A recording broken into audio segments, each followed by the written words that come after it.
ಹೇ ಶಾರದೆ ದಯ ಪಾಲಿಸು, ಈ ಬಾಳನು ಬೆಳಕಾಗಿಸು.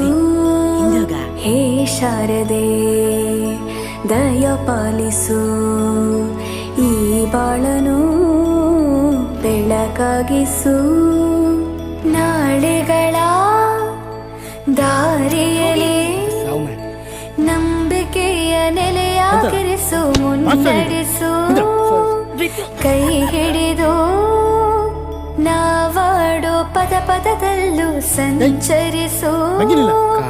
ಹೂವಲ್ಲಿ ಜೇನು ಗುಡಿ ಕಟ್ಟದೇನು, ನೀರಲ್ಲಿ ಮೀನು ಅಡಿ ಮುಟ್ಟದೇನು, ಆ ದೈವದಾಜ್ಞೆನೇ ಎಲ್ಲಾನು. ಹೇ ಶಾರದೆ ದಯ ಪಾಲಿಸು, ಈ ಬಾಳನು ಬೆಳಕಾಗಿಸು. ಹೇ ಶಾರದೆ